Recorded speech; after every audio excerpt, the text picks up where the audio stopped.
नमो अरिहन्ताणं नमो सिद्धाणं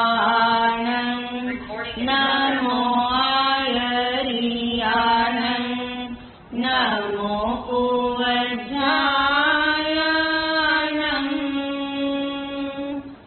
नमो लोहे सवसाहुणं एतो पंच नमोकारो सर्वपावपनाशनो मंगलानं च सर्वेसिं परमं हवै मंगलम् मंगलानं च सर्वेसिं परमं हवै मंगलम् निजात्मा को नमो नमो शुद्धात्मा को नमो नमो ध्रुवात्मा को नमो नमो ज्ञानात्मा को नमो नमो सहजात्मा को नमो नमो ज्ञानात्मा को नमो नमो सहजात्मा को नमो नमो आत्मा ही देव है आत्मा ही गुरु है आत्मा ही परम धर्म है आत्मा ही परिपूर्ण है आत्मा ही परम धर्म है आत्मा ही परिपूर्ण है मैं हूँ आत्मा शुद्ध आत्मा को नमन मैं हूँ आत्मा शुद्ध आत्मा की शरण अनंत काल के बाद ये अवसर आया अपने को जानने का निज स्वरूप को पहचानने का मैं शुद्ध आत्मा हूँ ऐसा मानने का इसलिए आज तक जिसकी महिमा नहीं जानी जिसका आश्रय नहीं लिया जिसकी शरण ग्रहण नहीं की उस निज शुद्ध आत्मा की शरण ग्रहण करेंगे शरणं शरणं शुद्धात्मा शरणं शरणं शरणं शुद्धात्मा शरणं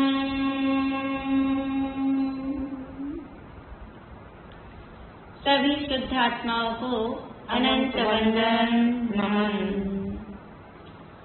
अपने लक्ष्य के प्रति कनेक्ट होने के लिए आंख बंद कर लीजिए।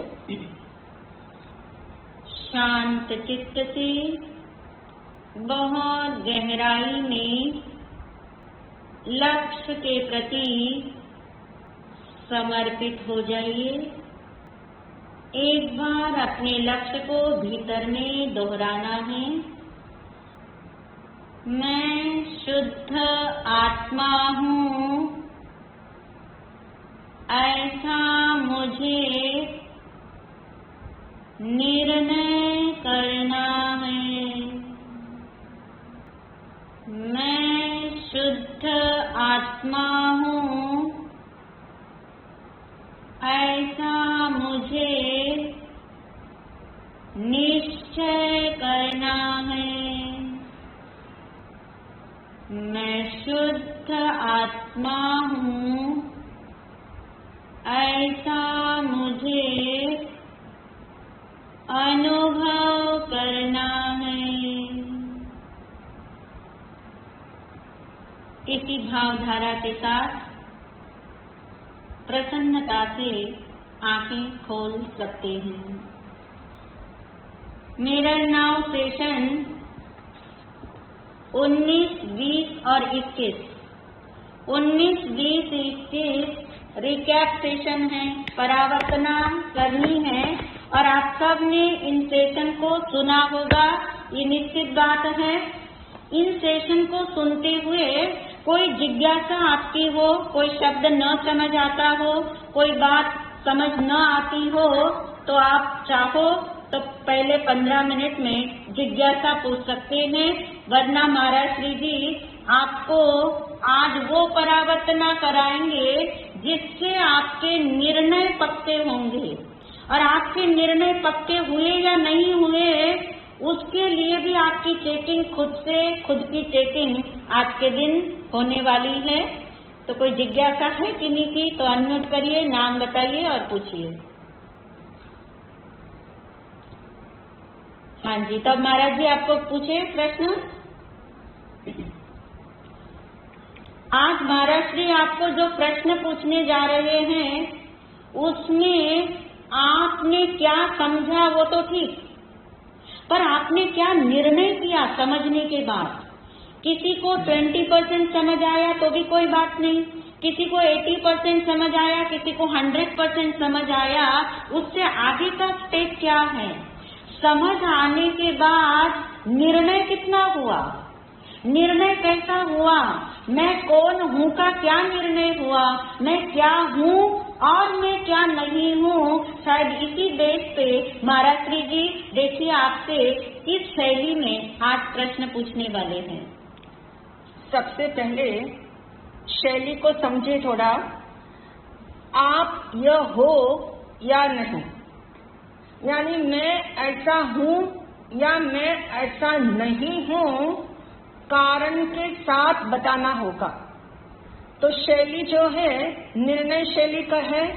अब निर्णय के अंदर अपना निर्णय करना है कि मैं ये हूँ या मैं ये नहीं हूँ, विथ रीजन आपने बताना होगा। नंबर 1, पहला शब्द आपके सामने आ रहा है क्षयोक्षम ज्ञान। क्षयोक्षम ज्ञान, आप हो या आप नहीं हो, इसको आपको कारण के साथ, लॉजिक के साथ बताना होगा। क्षयोक्षम ज्ञान।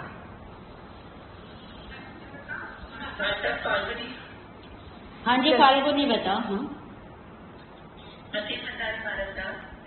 मतलब मैं क्षयोक्षम ज्ञान नहीं हूँ, क्योंकि वह तो प्राण के उदय से होता है और वह अनित्य है, जबकि मैं तो नित्य हूँ। बहुत सुंदर, अति सुंदर उत्तर दिया है फाल्गुनी ने। सबके यही उत्तर होंगे, शॉर्ट में होंगे, विस्तार से होंगे, पर निर्णय पक्का होगा। सबके भीतर में ये निर्णय पक्का होगा। क्षयोक्षम ज्ञान किसे कहते पता है ना सबको? फाल्गुनी, क्षयोक्षम ज्ञान किसे कहना? जो इंद्रियों का ज्ञान।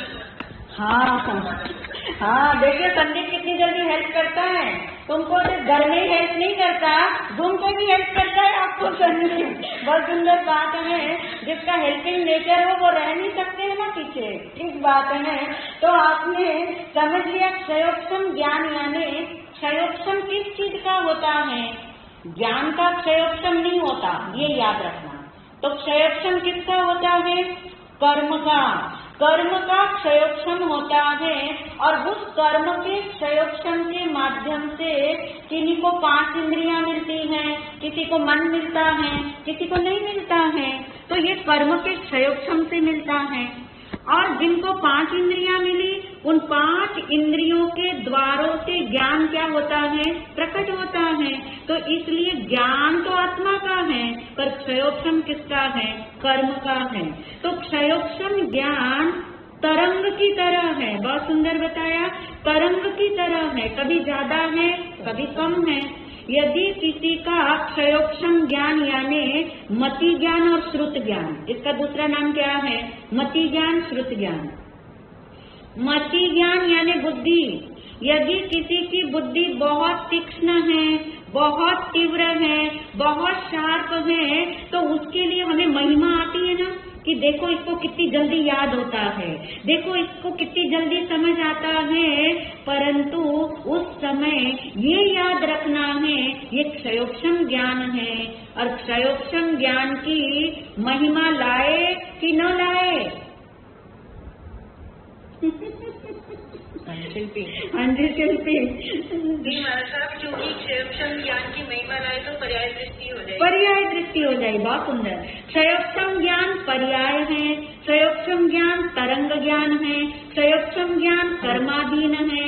जब क्षयोक्षम ज्ञान नहीं होगा तब भी मैं होऊंगा, इसलिए मैं क्षयोक्षम ज्ञान नहीं हूँ।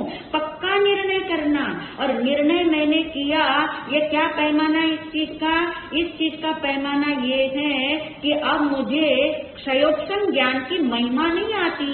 अब आपको याद नहीं रहेगा कि कितने नर्वस हो जाओगे आप। होगे नर्वस आप? नहीं होगे। यानी क्षयोक्षम ज्ञान नहीं है। आज ज्यादा याद रहता है, कल कम याद रहेगा। आज ज्यादा बातें समझ आ रही हैं, कल कम समझ आएगी, कोई फर्क नहीं पड़ता। जब ज्यादा समझ आ रही थी उसकी भी महिमा मत करो। कम समझ आएगा या कम याद रहेगा तो उसके नर्वस नहीं होना, ये निर्णय पक्का होना चाहिए। सिर्फ उत्तर वाला निर्णय पक्का ना हो। ये तो बुद्धिपूर्वक का निर्णय हुआ, पर प्रयोग इस चीज के करना। प्रयोग इस चीज के करोगे कि क्षयोक्षम ज्ञान मैं हूँ ही नहीं, तब क्या लाभ होगा?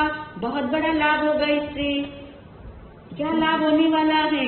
जब क्षयोक्षम ज्ञान मैं नहीं हूँ तो पर्याय से दृष्टि हटेगी। पर्याय से जो अटकना होता था, अस्थिरता पे जो रुकना होता था, वहाँ नहीं रुकेंगे। तब अपनी तरफ आएंगे, तब अपना स्वरूप समझ में आएगा, तब मैं कौन हूँ की तरफ आओगे। और तब जानना मैं शुद्ध आत्मा हूँ, ये मुझे निर्णय हो रहा है। मिरर नाव का लक्ष्य वाक्य सबसे पहला कौन सा है? मैं शुद्ध आत्मा हूँ, ये मुझे निर्णय करना है। ये मुझे बोलना है ऐसा नहीं कहा, ये मुझे किसी को समझाना है ऐसा भी नहीं कहा। निर्णय करना है, निर्णय पक्का करना है कि चाहे कोई उस निर्णय को पलटाने वाला मिले, कितने ही निमित्त मिले पलटाने वाले, पर अब आप नहीं पलटोगे। पलटोगे और पलट भी गए तो जो पलटता है वो मैं नहीं, जो पलटता वो मैं नहीं, ये याद रहेगा। तो वहाँ से नजर हट जाएगी और आप अपने स्वरूप की तरफ आओगे। बहुत सुंदर महाराज जी ने निर्णय करा दिया आपको पहले शब्द से। मैं क्षयोक्षम ज्ञान नहीं हूँ, मैं तरंग ज्ञान नहीं हूँ, मैं पर्याय नहीं हूँ, मैं कर्म के अधीन नहीं हूँ। जब ये क्षयोक्षम ज्ञान नहीं होगा, कब नहीं होगा क्षयोक्षम ज्ञान? पता लग रहा है? कब नहीं होगा क्षयोक्षम ज्ञान? जब केवल ज्ञान होगा। जब केवल ज्ञान होगा, सिर्फ ज्ञान ही ज्ञान रहेगा, तब मतिश्रुत ज्ञान नहीं होते, तब अवधि मन पर्याय ज्ञान नहीं होते, तब सिर्फ एक केवल ज्ञान। पर वो केवल ज्ञान भी मैं नहीं हूँ। अरे सही बोला मैंने? अब तो आप कहीं नहीं अटकते, अब नहीं अटकते, अब नहीं भटकते आप। केवल ज्ञान मैं नहीं, क्योंकि वो मेरा स्वरूप नहीं है। केवल ज्ञान शुद्ध ज्ञान है, केवल ज्ञान शुद्ध स्वभाव है, परंतु केवल ज्ञान भी मैं नहीं हूँ। महाराज जी आपको मैं आप कौन हो और आप कौन नहीं हो, आप क्या हो और आप क्या नहीं हो, इस बेस की तैयारी करा रहे हैं। वाकई में ये परावर्तना हमें अपने निर्णय को पक्का करने का अवसर दे रही है। ठीक हो गया, सबको समझ आ गया चरक्षम ज्ञान में। अब नंबर 2 है अपनापन। अपनापन, मैं हूँ या मैं नहीं हूँ। मानसा, मैं ट्राई कर सकती हूँ प्रीति? हाँ जी प्रीति बोलिए। हाँ अच्छा नहीं मानसा, अपनापन अपने से नहीं, पहले निर्णय करिए अपनापन मैं हूँ या नहीं हूँ। अपनापन से नहीं करना है, पर से नहीं करना है, नहीं, से करना। हाँ प्रीति जो आप बोल रहे हैं बिल्कुल राइट है। पहले आप निर्णय बताइए कि अपनापन मैं हूँ या नहीं हूँ, फिर वो सारा आ जाएगा जो आप बोल रहे हो। पर पहले निर्णय करो कि अपनापन मैं हूँ या नहीं। बहुत सुंदर, वो निर्णय कर रही है, आंख बंद करके उसे अवसर दीजिए। हाँ जी, अपनापन मैं नहीं हूँ। बहुत सुंदर निर्णय किया आपने। मैं नहीं हूँ अपनापन। अब बताइए क्यों नहीं हूँ। कोई बात नहीं। अपनापन मैं क्यों नहीं हूँ, इसके लिए आपको सोचना होगा कि अपनापन क्या है। हाँ जी नंदिता जी।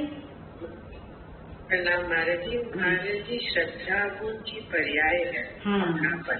तो एक समय का अपनापन जब पर्याय द्रव्य के आश्रय से अपने आप को द्रव्य मानती है, वो है अपनापन।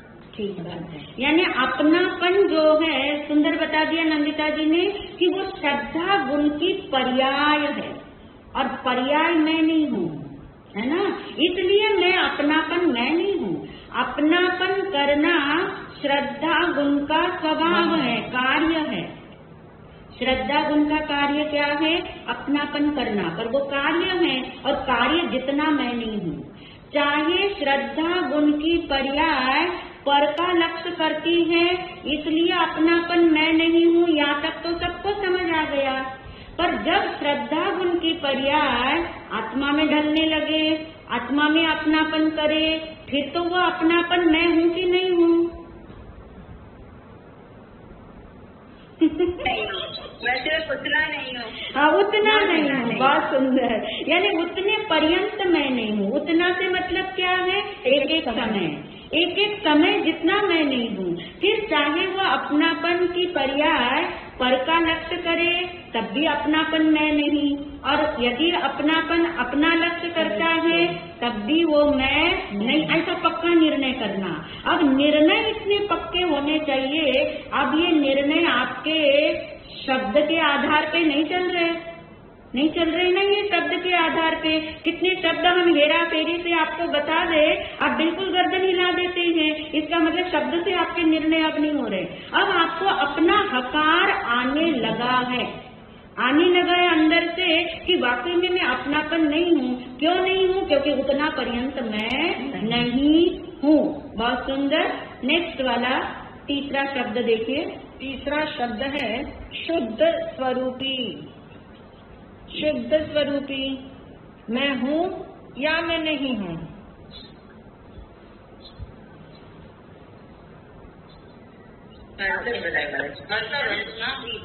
हाँ जी रंजना जी बताइए। मैं शुद्ध स्वरूप हूँ, मुझमें कुछ आता नहीं और मैं कहीं जाता नहीं। अभी तक इतनी पर्याय इतने हमें देह धारण के लिए किसी का भी इसमें प्रवेश नहीं हुआ, परमाणु का भी देह में प्रवेश नहीं है। बहुत सुंदर, यानी मैं शुद्ध आत्म तत्व हूँ, शुद्ध स्वरूपी हूँ। कर्म के कीचड़ में होने पर भी मैं हीरा कैसा हूँ? शुद्ध हूँ। कीचड़ जो है वो बाहर में है, अंदर कुछ नहीं, यानी भीतर कुछ गया नहीं, भीतर कुछ जा सकता नहीं। ऐसा मैं शुद्ध स्वरूपी हूँ और इसलिए मुझ में किसी का प्रवेश नहीं है। लक्ष्य वाक्य, इस लक्ष्य वाक्य को कभी नहीं विस्मृत करना।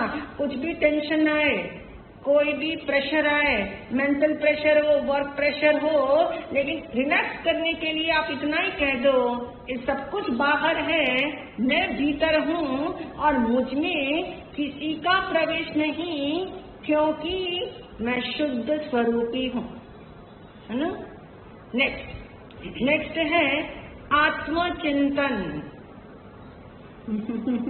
आत्मचिंतन मैं हूँ या मैं नहीं हूँ। नीता। हाँ जी एनी बोलिए। एनी बोलो। सब आत्मचिंतन में नहीं। अच्छा, बहुत सुंदर। क्यों नहीं? हाँ जी, क्यों नहीं? क्योंकि वो भी आप एक समय में पर्याय में कर रहे हैं और अब पर्याय प्रण तो है नहीं है। अब तो जो टिककर रह रहे, जहाँ वो उसकी झलक पड़ी है वो आपको।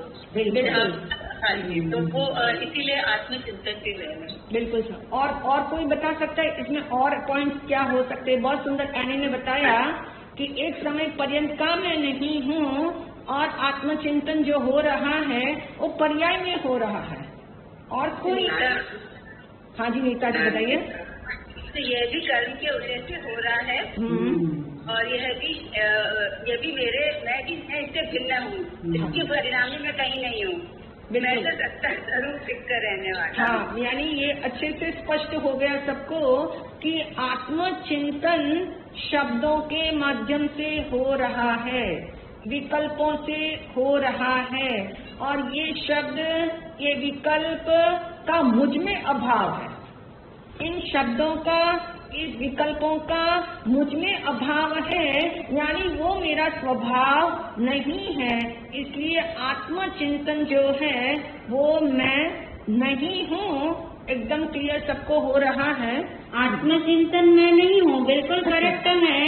तो इसी संदर्भ में अगर मैं आपसे ये पूछूं कि मैं क्या हूँ, मैं आत्मचिंतन नहीं हूँ, पक्की बात है, आपका निर्णय एकदम राइट है, ट्रू है। परंतु यदि मैं आत्मचिंतन नहीं हूँ तो मैं क्या हूँ? आत्मचिंतन के संदर्भ में बताना। शिल्पी। हाँ जी। हमारे पास आत्मचिंतन का विषय हूँ। बात मैं आत्मचिंतन का विषय हूँ, यानी जिसका आत्मचिंतन किया जाता है उसका विषय है ना, वो मैं हूँ। आत्मचिंतन करने वाला मैं नहीं हूँ। आत्मचिंतक मैं हूँ क्या? आत्मचिंतक नहीं, आत्मचिंतक मैं नहीं, आत्मचिंतन मैं नहीं। जिसका आत्मचिंतन किया जाता है ऐसा आत्मचिंतन का विषय मैं हूँ। इसलिए मुझे आत्मचिंतन नहीं करना है, मुझे आत्मचिंतन नहीं करना, क्योंकि मैं कौन हूँ? आत्मचिंतन का विषय हूँ। और आत्मचिंतन ऐसी गाड़ी है जिस गाड़ी में बैठ के आप कहाँ तक पहुँच जाते हो, उस विषय तक, उस लक्ष्य तक, उस एहसास तक पहुँच जाते हो। बहुत सुंदर निर्णय कर रहे हैं आप। अच्छा, आगे का 5वां शब्द है कर्मक्षय। कर्मक्षय मैं हूँ या मैं नहीं हूँ?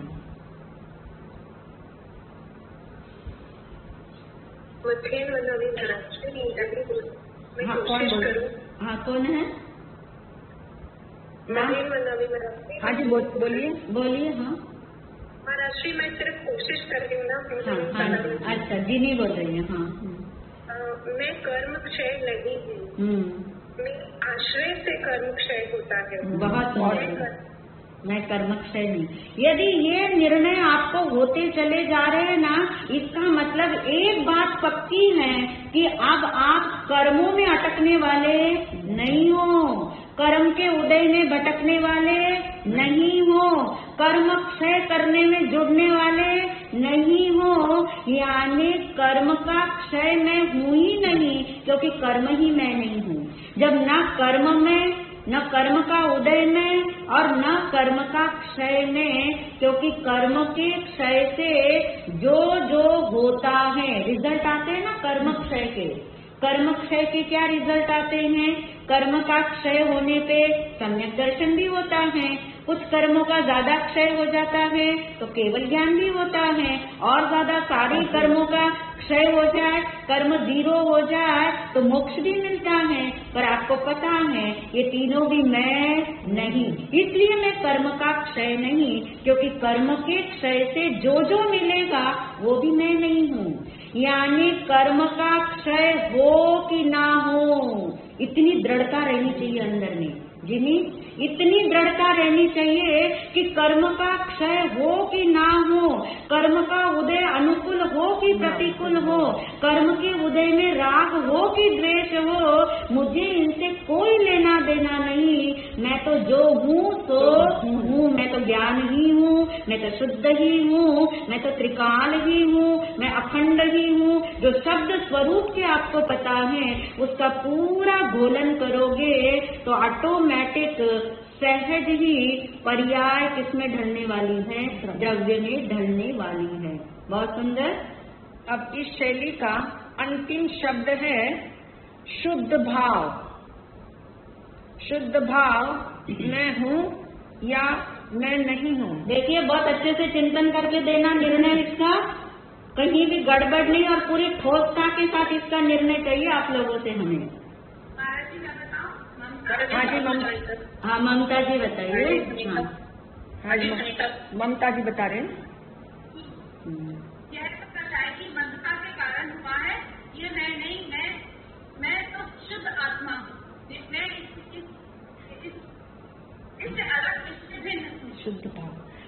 हाँ ममता जी शुद्ध भाव की बात है, शुद्ध भाव। शुद्ध भाव मैं नहीं, शुद्ध भाव मैं नहीं हूँ। हाँ कोई भाव पकड़ा है। शुद्ध भाव मैं नहीं हूँ करेक्ट है। अब बताइए क्यों मैं, आपको पता है क्यों मैं नहीं हूँ, बताइए। शुद्ध भाव भी एक समय का है महाराज जी, बस नहीं। हाँ वो प्रकट होता है हाँ, ये शुद्ध भाव एक समय का है, ऐसा अपन किस आधार से बोल रहे हैं वो आधार भी हमें पता होना चाहिए। महाराज जी एक समय सम्यक दर्शन प्रकट होता है, जब एक समय का प्रकट होता है, कसाई की मंदता होती है, उस टाइम जो प्रकट होता है वो शुद्ध भाव। शुद्ध भाव पूरे टाइम शुद्ध भाव हो जाएगा, वो फिर केवल ज्ञान हो जाएगा। कसाई की मंदता से ममता जी थोड़ा दो बातें मिक्स हो रही अपनी। कसाई की मंदता से शुभ भाव होता है, शुभ है ना, और कसाई की तीव्रता से कौन सा भाव होता है, अशुभ भाव। और जो शुद्ध भाव है वो कैसे उत्पन्न होता है, शुद्ध भाव भी उत्पन्न होता है पर वो कर्म के अभाव से होता है, उपशम से होता है, क्षयोपशम से होता है और क्षय से होता है, यानी वो उत्पन्न होता है। मूल बात क्या है, शुद्ध भाव मैं क्यों नहीं हूँ, क्योंकि वो उत्पन्न होता है और मैं तो उत्पन्न नहीं होता हूँ, तभी तो मैं अनादि हूँ, मेरी उत्पत्ति है ही नहीं। अगर मेरी उत्पत्ति होती तो मेरी आदि होती, परंतु मेरी उत्पत्ति नहीं है, शुद्ध भाव की उत्पत्ति है, शुद्ध भाव की उत्पत्ति है। अब याद रखिए एक लाइन, शुद्ध भाव की उत्पत्ति ऐसी भी है कि एक बार उत्पन्न होने के बाद अनंत अनंत काल तक शुद्ध भाव ही बना रहता है। पकड़ लिया आपने, कौन सा भाव है ये केवल ज्ञान वाला, मोक्ष वाला, ये भी तो उत्पत्ति है ना। चाहे वो अनंत अनंत काल तक बना रहे फिर भी वो मैं नहीं हूँ। और यदि वो मैं हो जाऊंगा तो क्या गड़बड़ हो जाएगी, पर्याय मान लेंगे हम अपने आप को, उत्पन्न होने वाला मान लेंगे हम अपने आप को, और न मैं उत्पन्न होता हूँ और न मैं नष्ट होता हूँ, मैं जैसा हूँ वैसा ही सदा काल रहता हूँ। तो मैं शुद्ध भाव नहीं हूँ। डाइजेस्ट हो रहा है सबको ये बात, समझ आ रही है सबको ये बात, मैं शुद्ध भाव नहीं हूँ। अच्छा लग रहा है बोलने में कि मैं शुद्ध भाव नहीं हूँ, नहीं हूँ मैं शुद्ध भाव, तो मैं कौन हूँ, मैं शुद्ध तत्व हूँ। शुद्ध भाव और शुद्ध तत्व में अंतर है। मैं शुद्ध भाव नहीं हूँ, मैं शुद्ध तत्व हूँ। तत्व का मतलब जो शुद्धि सदा काल टिके रहती है, त्रिकाल शुद्धता का नाम है शुद्ध तत्व। जो पहले भी शुद्ध था, आज भी शुद्ध है, आगे भी शुद्ध ही रहेगा। जो त्रिकाल शुद्ध है उसका नाम शुद्ध तत्व है। और शुद्ध भाव किसका नाम है, जो जन्मा, जो कैसे जन्मा, कर्म के क्षय से जन्मा। निमित्त उसको किसका रहा, कर्म का, चाहे उदय का निमित्त नहीं रहा पर क्षय का तो निमित्त रहा ना, कर्म के क्षय का उसको निमित्त बना। मोक्ष भी मिलता है तो कर्म जीरो होते हैं तो मिलता है, यानी वो भी कर्माधीन ही हो गया ना, कर्म 0 होंगे तो मिलेगा। वो बात अलग है कि कर्म के क्षय से मिलता है, कर्म के उदय से नहीं मिलता, इसलिए वो उत्पन्न हुआ। मोक्ष भी उत्पन्न होता है, स्थिति है वो हमारी, अवस्था है वो हमारी, और केवल ज्ञान भी उत्पन्न होता है, वो भी पर्याय है, सम्यक दर्शन भी पर्याय है। तो ये तीनों शुद्ध भाव भी मैं नहीं हूँ, तो मैं कौन हूँ? मैं त्रिकाल शुद्ध हूँ, मैं शुद्ध तत्व हूँ, मैं सदा काल शुद्ध रूप ही टिककर रहता हूँ। यदि ये 6 शब्दों का आपको निर्णय हो गया तो समझ लेना चाहिए आपको मिरर नाउ के 19, 20, 21 सेशन समझ में आ रहे हैं अच्छे से, निर्णय के रूप में समझ तो आपको आ रहे हैं, पर निर्णय भी आपका पक्का होता जा रहा है। एक बार फिर से इसे आप बाद में दोहराना कि इन 6 शब्दों में मैं क्या हूँ, मैं क्या नहीं हूँ। यदि मैं ये हूँ तो मैं क्यों ये हूँ, और यदि मैं ये नहीं हूँ तो मैं क्यों नहीं ये हूँ। इससे आपके निर्णय क्या होंगे? पक्के होंगे, और निर्णय पक्के होते ही प्रयोग होने शुरू हो जाएंगे। फिर प्रयोग करने नहीं पड़ेंगे। अभी तो आपको खींच तान के करने पड़ते प्रयोग, फिर आपको करने नहीं पड़ेंगे। आप प्रयोगमय हो जाएंगे।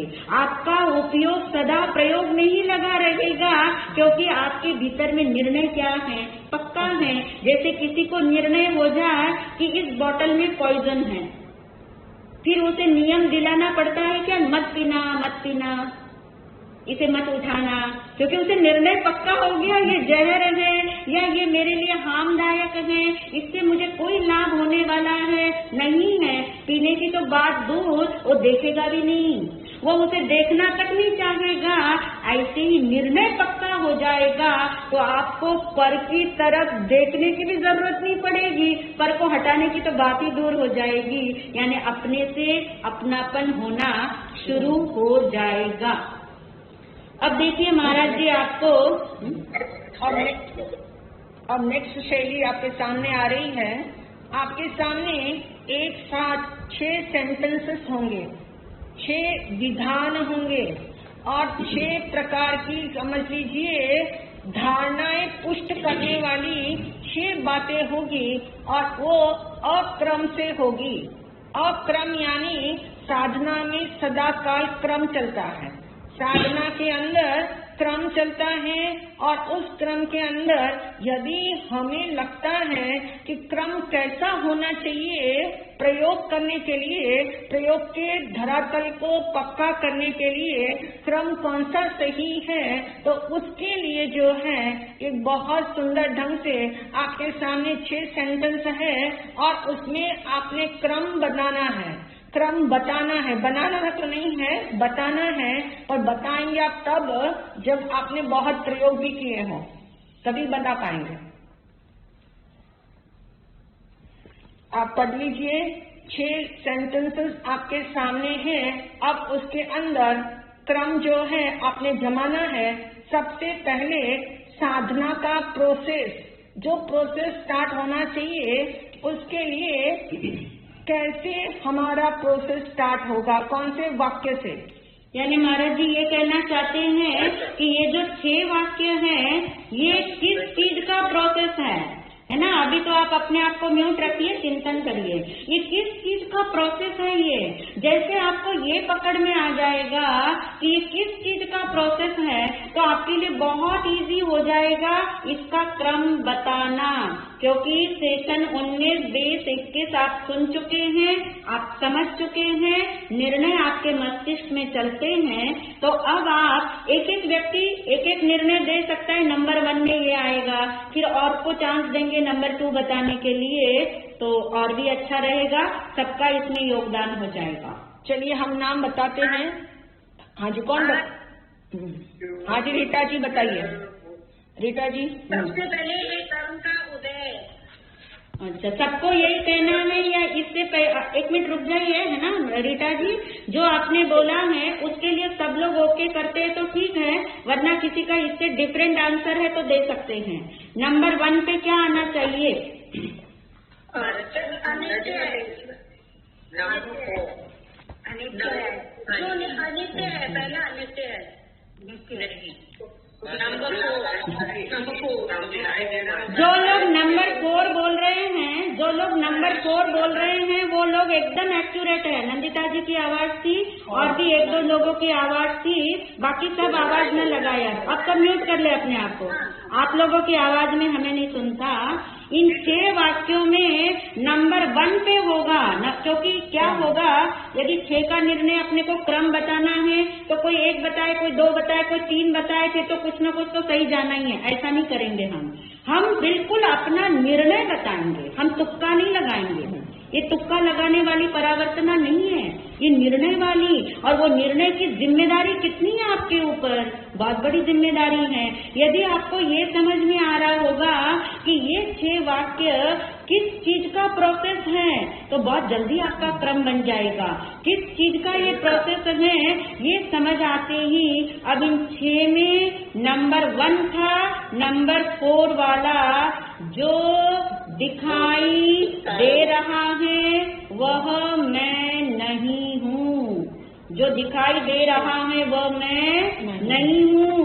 किसी को रिकॉल हो रहा है कि ये किस चीज का प्रोसेस बनने वाला है? साथ में शरीर का बिल्कुल भी नहीं, शरीर का कोई प्रोसेस ही नहीं होता शांता जी, शरीर का कोई प्रोसेस नहीं होता।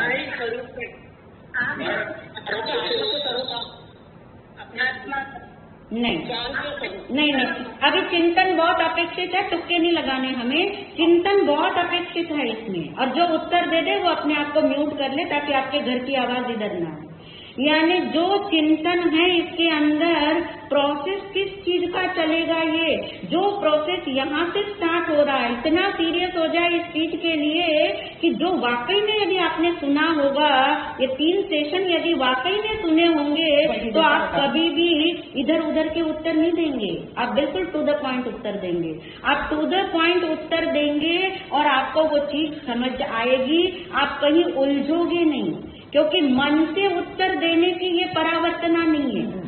जो अपन ने सुना है, जो अपन ने समझा है, जिसके लिए सुना है, जिसके लिए समझा है, तभी तो, क्योंकि परावर्तना यानी एक घेरा और घोटना अपने अंदर में।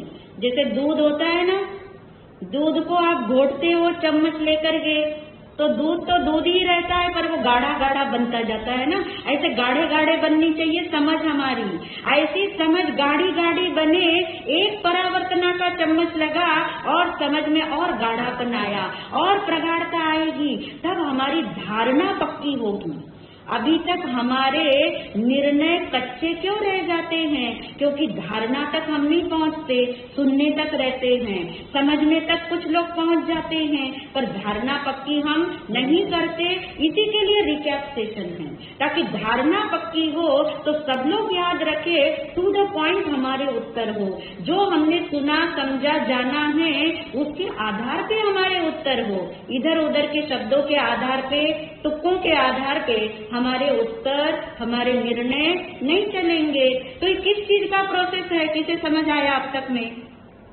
ये प्रोसेस किस चीज के लिए? 6 वाक्यों का। चलिए, ना समझ आ रहा हो, लास्ट में समझ आ जाएगा, और टाइम लीजिए। तो नंबर 1 का वाक्य हो गया, जो दिखाई दे रहा है वह मैं नहीं हूँ। फिर से 6 वाक्य आपकी स्क्रीन पे आ जाएंगे और आप निर्णय करोगे नंबर 2 में क्या होगा। बहुत जिम्मेदारी से निर्णय करना, यूं ही अपने आप को अनम्यूट करके आवाजें मत लगाना। उषा गोयल। हाँ जी उषा जी बोलिए। नंबर 6 जो है वह कर्म का उदय है, वह सेकंड नंबर पर। बहुत सुंदर, बहुत सुंदर। यानी जो दिखाई दे रहा है वह मैं नहीं हूँ, नंबर 1 का निर्णय होना चाहिए कि जो भी दिखाई दे रहा है 5 इंद्रियों के माध्यम से, वो मैं नहीं हूँ, पहला निर्णय हुआ। दूसरा निर्णय हुआ तो फिर वो क्या चीज है? वो कर्म का उदय है, वो कर्म का उदय है। अब सब लोग इस तरफ भी सोचना कि किस चीज का प्रोसेस चल रहा है, ये आ जाएगा आपको, लास्ट में प्रोसेस आ जाएगा। नंबर 3 में क्या आएगा? नंबर 3 हाँ निधि जी बोलिए, निधि जी बोलिए। हाँ सुनीता, वह अनित्य है। हाँ जी सुनीता जी बोलिए। सुनीता जी बोलिए, कौन सा क्रम आएगा? 3rd पर। वह अनित्य है। वह अनित्य है। और किसी का इससे भिन्न उत्तर है किसी का? अनिल बोलो। हाँ जी रिद्धिमा बोलो। माता नंबर 2 वह मेरा स्वरूप ऐसा है, रॉन्ग तो हम किसी को नहीं करेंगे क्योंकि प्रोसेस में तो सब कुछ है, परंतु सीरीज में चल रहे अभी हम सीरीज में चल रहे कि जो दिखाई दे रहा है वो मैं नहीं हूँ, वो कर्म का उदय है। देखिए जब हम बोले तब आप ना बोले, नहीं तो लोगों को सुनाई नहीं देगा। सब लोग अपने को म्यूट कर लीजिए, प्लीज म्यूट कर लीजिए। प्रवेश नहीं। हाँ, उसका मुझ में प्रवेश नहीं, बिल्कुल निर्णय सही है, उसका मुझ में प्रवेश नहीं। नंबर 3 पे ये प्रोसेस के अंदर है कि वो कर्म का उदय है। ठीक है, कर्म का उदय तो वो उसकी जगह है, उसका मुझ में प्रवेश नहीं है, उसका मुझ में प्रवेश नहीं है। अब नंबर 4 तो इजी हो गया सब लोगों के लिए।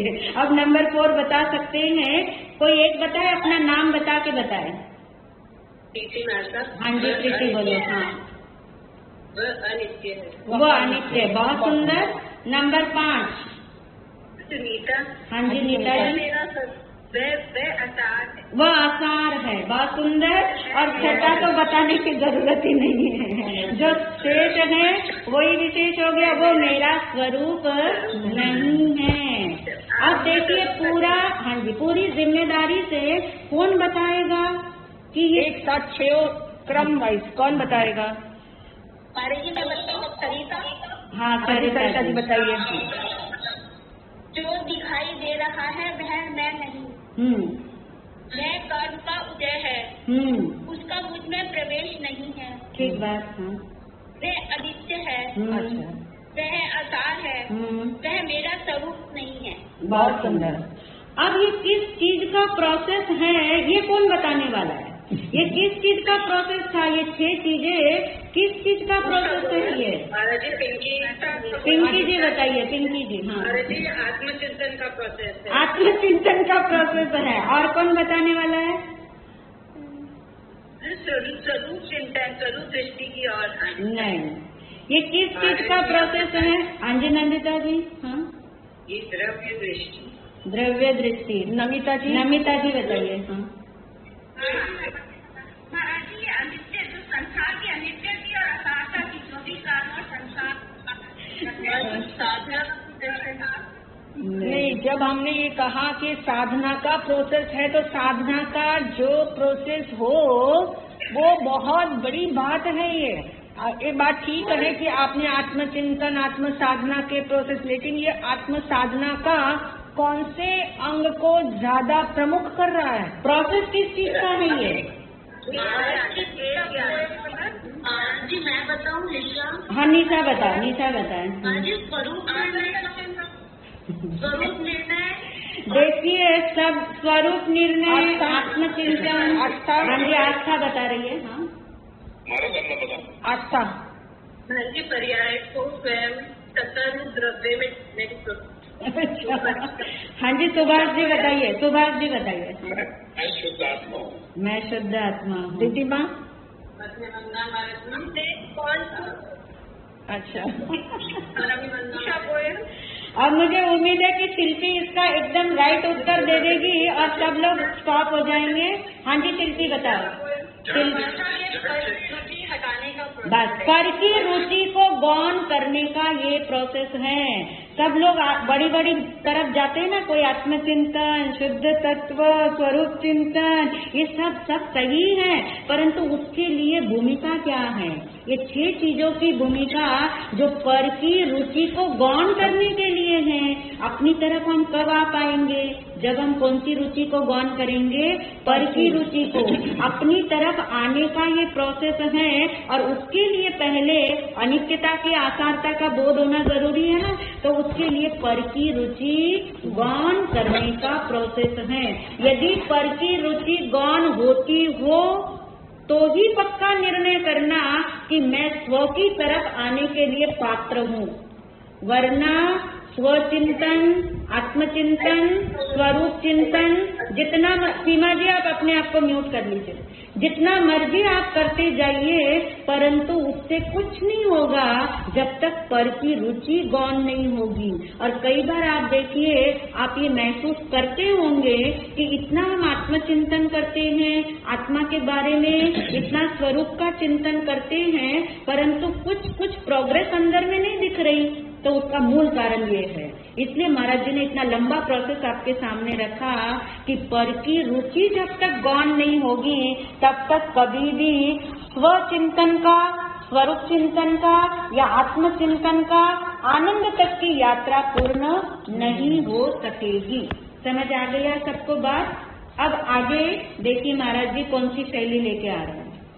अब आगे की शैली, हाँ जी, पर शरीर तो हुआ, मतलब शरीर की तो रुचि हुई ना महाराज जी। पर सिर्फ शरीर ही नहीं है ना शांता जी, पर यानी सिर्फ शरीर ही नहीं है, पर का तो बहुत बड़ा संसार है।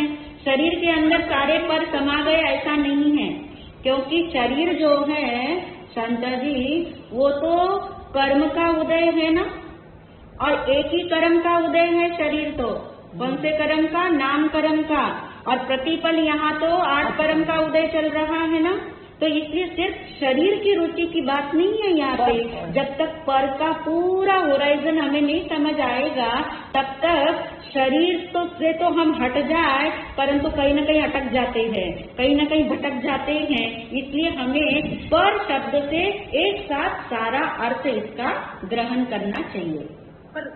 महाराज पर दिखता तो शरीर ही है ना? नहीं, शरीर ही थोड़ी दिखता, और भी बहुत सारे राग द्वेष भी तो दिख रहे हैं। गुस्सा हो रहा है, किसको दिख रहा है? अहंकार हो रहा है, किसको दिख रहा है? लोभ हो रहा है, किसको दिख रहा है? अपनापन किसी चीज में हो रहा है, कौन देख रहा है उसे, है ना? वो भी तो प्रकट है, सिर्फ शरीर ही प्रकट नहीं है, भाव कर्म भी प्रकट है। शरीर तो सिर्फ 9 कर्म हुआ, 9 कर्म तो प्रकट है ही, परंतु भाव कर्म भी प्रकट है। ठीक है, संयोग और संयोगी भाव दोनों प्रकट है। मतलब पर के साथ आपने कनेक्शन जो है वो सारा संयोग और संयोगी भाव सबको पर की टीम में डाल देना है। एक आत्मा को छोड़ कर के शेष सब कुछ जो है वो पर है। ठीक है ना? अब नेक्स्ट शैली बहुत परिचित शैली आपकी, एज यूजुअल क्यों के साथ आपने ट्रू और फॉल्स का निर्णय करना है। एक वाक्य जो आपके सामने आएंगे वो राइट है या रॉन्ग है, क्यों के साथ निर्णय करना है। नंबर 1, मोक्ष अवस्था में मेरा कार्य समाप्त हो जाता है। मोक्ष अवस्था में मेरा कार्य, वाणी जी बताइए। सुनीता वाणी जी बता रहे ये फॉल्स है, क्योंकि मेरा कार्य को जानना है और वह हमेशा चलता रहेगा मोक्ष में। बिल्कुल, बहुत सुंदर। यानी ये अनादि अनंत है। मेरा कार्य मोक्ष जाने तक का नहीं है। मोक्ष प्राप्त हो जाने के बाद भी, मोक्ष की पर्याय जब प्रकट हो जाएगी, उसके बाद भी जो है अनादि अनंत काल तक मेरा कार्य जानना ये चलता ही रहने वाला है। यानी निरंतर जो चले वही मेरा कार्य है, क्योंकि मैं तो सदा काल हूँ, तो मेरा कार्य भी सदा काल चलेगा। नंबर 2, द्रव्य के बिना पर्याय नहीं होती। देखिए, बहुत अच्छे से निर्णय करना होगा आपको, और फिर क्यों के साथ निर्णय करना है। पहले yes और no बताओगे और फिर क्यों बताओगे। अगर सुनीता जी ने उत्तर देना हो तो उनका पहला चांस लेंगे इस बार। ठीक है, सुनीता जी का नाम लिया है। सुनीता जी ने कहा ठीक है, बिल्कुल राइट उत्तर है आपका। अब क्यों के साथ बताइए आप सुनीता जी। क्योंकि पर्याय जो होती है वो द्रव्य की ही होती है, द्रव्य से निकलती है। द्रव्य के बिना बिल्कुल ठीक है। यानी ये समझ में आ जाए कि द्रव्य और पर्याय दोनों अभेद है। अभेद शब्द से बहुत गहरा रिश्ता है हमारा, अभेद रिश्ता है। अभेद शब्द से गहरा रिश्ता है, क्योंकि मैं अभेद तत्व हूँ, यानी द्रव्य और पर्याय दोनों अभेद हैं और अभेद हैं, इसीलिए हम जान पा रहे हैं कि द्रव्य के बिना पर्याय नहीं होती। और ये भी हमने जाना कि अस्थिरता, अस्थिर कौन है? पर्याय। जो पल पल क्या कर रही है? पलट रही है। तो पलटती पलटती वो पर्याय भी आप जानते हैं किसके आश्रय से वो पलटती है? द्रव्य के। और वो द्रव्य कैसा है? स्थिर है। द्रव्य कैसा है? स्थिर है। स्थिर है। पर्याय पलट रही है, लेकिन आश्रय जिसका पकड़ा हुआ है, आश्रय जिसका लिया हुआ है, वो स्थिर तत्व है, ध्रुव तत्व है। और इसी वजह से वो पर्याय द्रव्य से अलग नहीं है, अभेद है। द्रव्य की वर्तमान अवस्था को ही क्या कहा है? पर्याय कहा है। बहुत सुंदर सुनीता जी ने जवाब दिया। नंबर 3, क्वेश्चन नंबर 3, विकल्प के अभाव में जानना नहीं होता।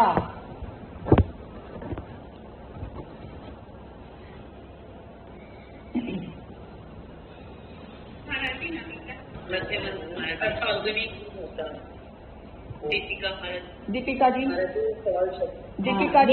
उत्तर दे रहे हैं। विकल्प के अभाव में जानना तो होता ही है। नहीं, ये राइट है कि रॉन्ग है दीपिका जी? महाराज जी एक बार सेंटेंस। विकल्प के अभाव में जानना नहीं होता। रॉन्ग है महाराज जी। बिल्कुल सही है, रॉन्ग है, बिल्कुल फॉल्स है। ये अभाव में नहीं होता। हाँ, अब इसका लॉजिक बताइए। महाराज जी जो विकल्प हैं वो तो कर्म के उदय के कारण से हैं, और जो जानना है वो तो मेरी खुद की पर्याय है, और वो कर्माधीन नहीं है। हाँ। इसलिए जानने का कार्य तो कंटिन्यूस चलता ही रहने वाला है। ठीक बात है। यानी विकल्प से जानना नहीं होता, विकल्प के अभाव से भी जानना नहीं होता, विकल्प के स्वभाव से भी नहीं होता। यानी विकल्प का जो स्वभाव है उसके कारण से या विकल्प के अभाव से भी जानना क्यों नहीं हो रहा? तो ठीक बताया दीपिका जी ने कि विकल्प कर्म की अवस्था है। विकल्प क्या है? अब सबको ये पक्का होना चाहिए, विकल्प बोलते ही याद रहना चाहिए कर्म की अवस्था है, मेरी अवस्था नहीं है। मेरी अवस्था क्या है? जानना, जो ज्ञान की अवस्था है। तो मेरी अवस्था जो जानना है वो कर्म के अधीन नहीं है, ये तो सबको पक्का है। वो कर्म के अधीन नहीं, यानी कर्म के कारण से नहीं है। कर्म के कारण से नहीं है, इसलिए कर्म से निरपेक्ष है। तो विकल्प से भी निरपेक्ष है। विकल्प तो क्या है? उदय हुआ और समाप्त हो गया, पर जानना कब जाके समाप्त होगा? दीपिका जी, कब समाप्त होगा? मोक्ष में जाएंगे तो नहीं। यानी ये कार्य निरंतर चलते रहना है, और इसलिए वो शाश्वत कार्य है, इसलिए उसे किसी की अपेक्षा नहीं है। विकल्प हो तब भी जानना होता है, विकल्प नहीं हो तब भी जानना होता है, निगोद में हो तब भी होता है, मोक्ष में चले जाएंगे तब भी होता है। इसलिए जानना निरंतर है, वो विकल्प के सद्भाव से या अभाव से नहीं होता। ये यदि पकड़ में आने लग जाए तो प्रयोग करने के लिए और आगे जाके भेद विज्ञान के लिए, ये सारी परावर्तना किसके लिए हो रही है? वेद विज्ञान के लिए। अब तो बहुत जल्दी आपके रिकैप सेशन खत्म होंगे और वो वेद विज्ञान का प्रोसेस हमारा स्टार्ट होगा, और उसके लिए आप इतने पक्के हो गए होंगे कि अब वेद विज्ञान की कला मुझे लगता सिखानी नहीं पड़ेगी, आप तब तक सीख चुके होंगे। ऐसा हमें उल्लास आपको देख के आ रहा है। नेक्स्ट वाक्य, नेक्स्ट है, मेरा अपनापन मेरे कार्य में हो जाए। निर्णय करना है।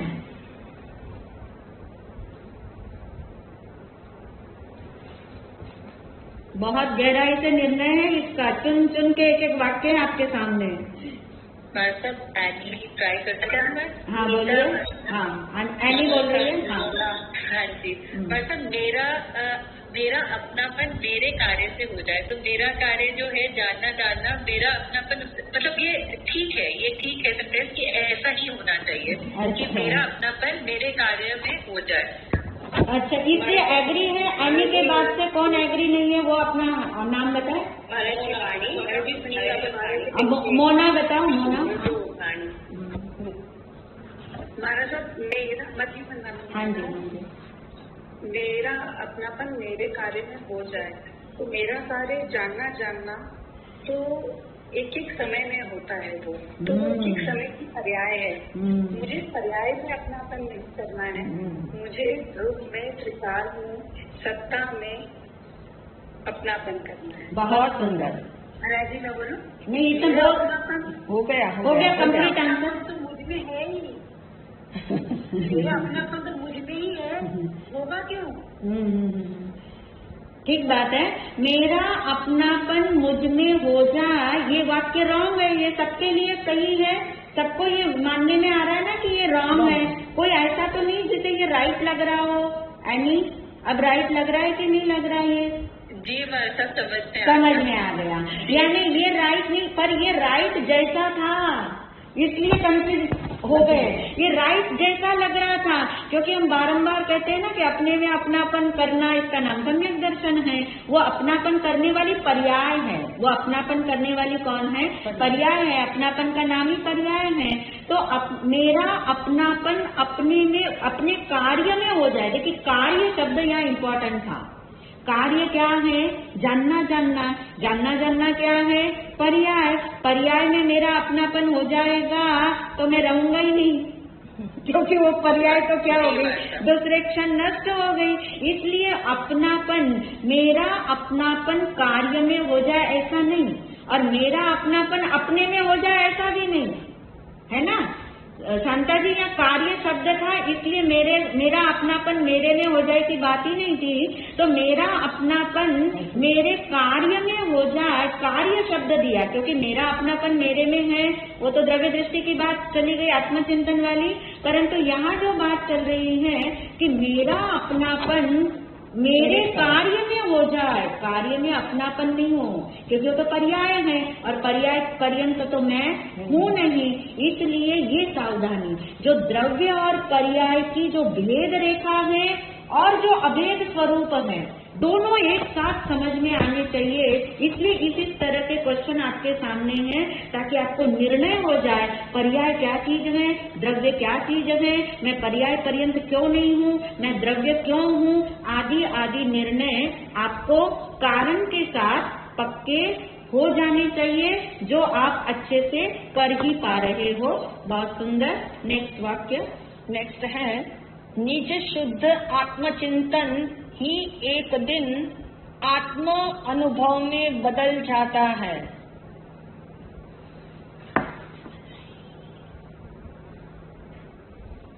पहले निर्णय करना इसका, और फिर उसका कारण बताना आप।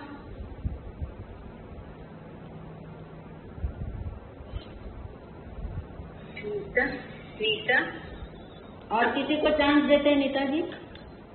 कनिका। हाँ जी कनिका। महाराज जी आत्मचिंतन ये है, बड़ा ट्रिकी है, बट नहीं होगा। चिंतन के बाद प्रयोग भी करना जरूरी है, तभी आत्मानुभव होगा। अच्छा बात है। चिंतन पे हाँ। मतलब ये राइट लग रहा है कि रॉन्ग लग रहा है कनिका? राइट बोला आपने? मैंने सुना नहीं। राइट तो बोला आपने या क्या बोला है? राइट है, बिल्कुल ठीक बात है। हाँ राइट बोला, पर जो मिसिंग कड़ी लगी उसको, कनिका को वो लगी कि क्या मिसिंग कड़ी लगी, उसको लगा कि प्रयोग भी मुझे करना होगा इसका। बिल्कुल ठीक है। तो आत्मचिंतन जब आप निरंतर करते हैं तो वही प्रयोग में भी ढल जाता है, और वही आपका किसमें चला जाता है? अनुभव तक की यात्रा में ले जाता है। इसलिए वाक्य ये राइट है, परंतु मैं आत्मचिंतन नहीं हूँ, इसकी सजगता रखना बहुत जरूरी है। मैं आत्मचिंतक नहीं हूँ, इसको बिल्कुल भी नहीं भूलना है, क्योंकि मैं ना आत्मचिंतक हूँ ना मैं आत्मचिंतन हूँ। आत्मचिंतन करने वाली कौन है? पर्याय है, कार्य पर्याय में होता है। मैं तो आत्मचिंतन का विषय हूँ, ये याद रहेगा तो आत्मचिंतन से आत्मानुभव की यात्रा संपन्न हो सकती है। नेक्स्ट, इंद्रियों के माध्यम से जो भी जानने में आ रहा है वह मैं नहीं हूँ।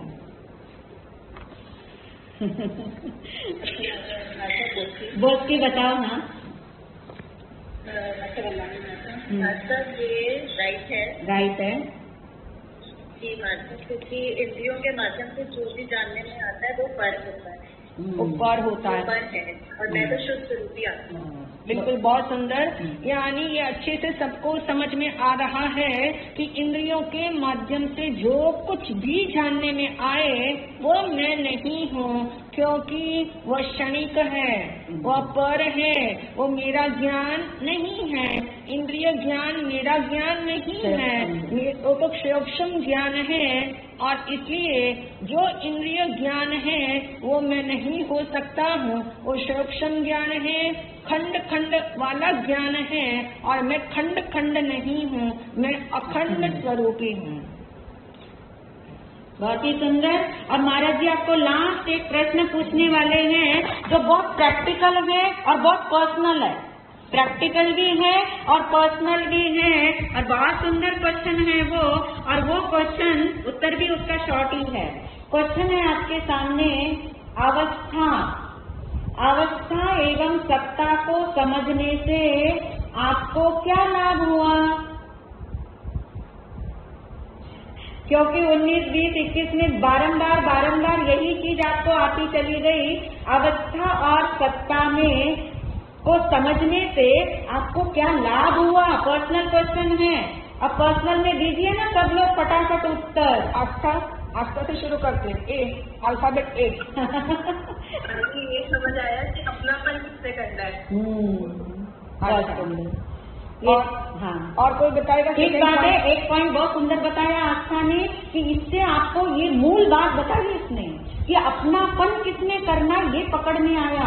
वरना अभी तक अपनापन किसमें जा रहा था? सम्यक दर्शन चाहिए, सम्यक दर्शन चाहिए, मोक्ष चाहिए, मुझे केवल ज्ञान चाहिए। और जब ये समझ आया कि ये तीनों तो पर्याय है, उसमें मुझे अपनापन नहीं करना, वो तो अवस्था है, वो तो एक एक समय की है और वो तो उत्पन्न होती है, मैं तो उसके जितना नहीं हूँ, तो मैं अपनापन मेरा जिधर ढल रहा था उधर से हट गया।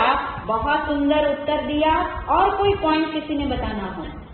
हमारे साथ मैं बोलना चाहती हूँ। हाँ बोलो। हमारे साथ इसमें मेरे को जो बहुत चीज आपने शुरू से बताया, जो भी हम क्रोध करते हैं या कुछ भी करते हैं वो अवस्था में होती है, तो हम पहले उससे बहुत ज्यादा अटैच हो जाते थे।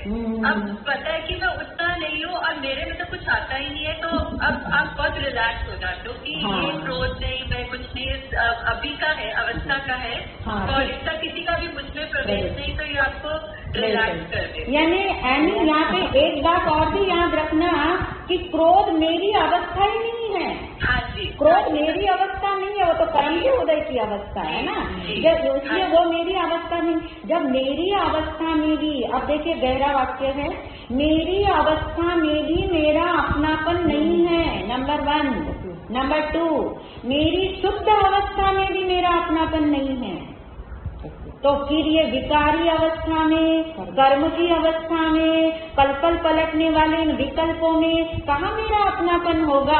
यानी अवस्था और सत्ता से हमें ये बात बहुत अच्छे से समझ आती है। बहुत सुंदर। और कोई इसके अतिरिक्त किसी ने बताना हो तो एक चांस और देते हैं। नमिता जी। नीलम। अवस्था में वो भी मैं नहीं, विकल्पों में भी मैं नहीं, मैं तो शुद्ध ही हूँ। मैं तो शुद्ध ही हूँ। नीलम जी क्या बोल रहे हैं? मेरी सत्ता अवस्था पर्याप्त नहीं है। मेरी सत्ता अवस्था। हाँ बहुत सुंदर। और कोई एक आवाज थी? हाँ महाराज जी, पारुल बोलो। पारुल। हाँ पारुल बोलो। मुझे इतनी दृढ़ बाप रे, बहुत सुंदर। यानी एक एक देखिए धारणाएं, भ्रम कैसे गलते हैं। हाँ जी सीमा जी। महाराज जी। हाँ बोलिए दीपिका जी। हाँ महाराज जी, मेरे पे तो बड़ी कृपा हुई, क्योंकि मैं हर बार आपको ये कहती थी कि जानना जानना जानना, उससे मैं कनेक्ट होती थी।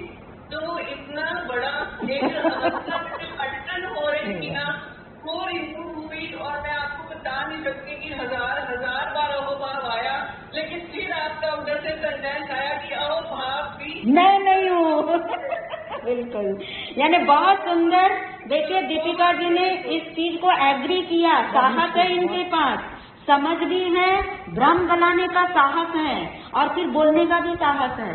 इनको हमेशा ये लगता था ज्ञाता दृष्टा मेरा तो हो ही रहा है महाराज जी, जानना जानना तो मेरा हो ही रहा है, उसके अलावा तो मेरा कुछ होता ही नहीं है। और जब भी ये आते डिस्कशन करते, हम कहते दीपिका जी और चिंतन करने वाला है, अभी और चिंतन करने वाला है और समझने वाला है। आप सेशन सुनोगे, आप मिरर नाउ के सेशन सुनोगे, आपको खुद से निर्णय होगा।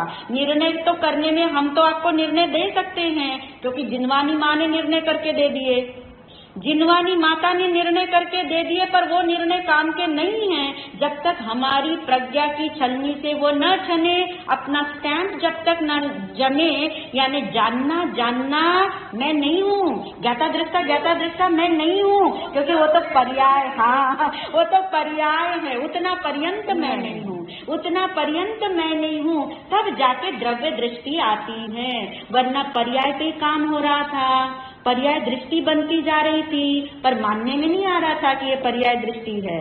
बोल तो रहे थे कि मेरी द्रव्य दृष्टि चल रही है। तो बहुत सुंदर है, जब भी जिसको समझ आए, जब जिसके भ्रम गले, वो उनकी अपनी पात्रता है, कोई कृपा इसमें काम नहीं करती। ये भ्रम गलाना होगा, ये भी भ्रम गलाने, कोई कृपा इसमें काम नहीं करती। अपने पर्याय की योग्यता इसमें कार्य करती है, आत्मचिंतन इसमें कार्य करता है, आपका अभ्यास इसमें कार्य करता है, और सबसे बड़ी बात आपकी रुचि इसमें कार्य करती है। और जो आपकी रुचि है वही प्रयास कराती है, वही अभ्यास कराती है, वही आपको निर्णय कराती है। इसलिए सबकी रुचि निरंतर अपनी तरफ बढ़ती जाए, ऐसी हम आप सबके लिए भावना भाते हैं। आपने जो जो लाभ बताए बहुत सुंदर, एक बार समाप्त कर लेते हैं। और कोई एक आध बताना चाहे? देखिए एक लाभ मैं बताना चाहती हूँ। हाँ बोलिए। हाँ जिनी है महाराष्ट्री, मेरे को एक चीज में सेल्फ क्लैरिटी आई कि मेरे लिए मैंने 3 शब्द खुद में इजाद करे, ई, आर और पी। तो एक आपने बताया था जो कर्म के उदय से हो रहा है वो परफॉर्मेंस, कुछ भी हो वो सब कुछ परफॉर्मेंस। फिर एक था ई जो एग्जिस्टेंस, जो मेरा अस्तित्व है, और एक आर जो रिफ्लेक्शन है। तो मुझे रिफ्लेक्शन और परफॉर्मेंस दोनों में नहीं फंसना है, क्योंकि मैं हमेशा ही रहूं। बहुत सुंदर, बहुत सुंदर ढंग से अपनी जो परसेप्शन है और जो उसकी क्लैरिटी है, और उस क्लैरिटी को जिस कॉन्फिडेंस से और उसने अपने शॉर्ट टर्म्स बताए, वो सबके लिए उपयोगी हो सकते हैं। PER कितनी ब्यूटीफुली उसने आपको आपका काम इजी कर दिया है। बहुत सुंदर ढंग से जीनी ने, जो आप जानते हैं सिर्फ अभी 1 महीने से इस सेशन में ज्वाइन हुई है, बैंकॉक से है और 1 महीने से ज्वाइन हुई है, लेकिन इसने इतने सुंदर ढंग से बात को, कॉन्सेप्ट को, साधना को, जिनवानी के रहस्यों को इस तरह से पीना प्रारंभ किया है कि उसने आपको शॉर्ट टर्म्स दे दिए। PER बहुत सुंदर, बहुत अनुमोदना है। ERP रिफ्लेक्शन एंड बिल्कुल सही, एग्जिस्टेंस, रिफ्लेक्शन एंड परफॉर्मेंस, है ना? बहुत सुंदर। अब ये समाप्त जो हुआ है आज के इसका अवस्था और सत्ता का, इसको याद रखेंगे तो बहुत अच्छे से साधना करने की गति और तेजी से बढ़ सकती है, और यही सबका लक्ष्य पक्का हो। यही हमारी सबकी शुभकामनाएं आपके लिए। और 19, 20, 21 ये तीनों सेशन का ये हमारा आज का सेशन परावर्तना का पूरा हुआ। अब आगे का जो होगा वो 22, 23 और 24 तीनों सेशन कोशिश करना, तीनों सेशन के अंदर हम जो है इसको 22, 23, 24 को कवर करेंगे परावर्तना के माध्यम से इन्हीं भावों के साथ। समापन की ओर। मंगलम मंगलम शुद्धात्मा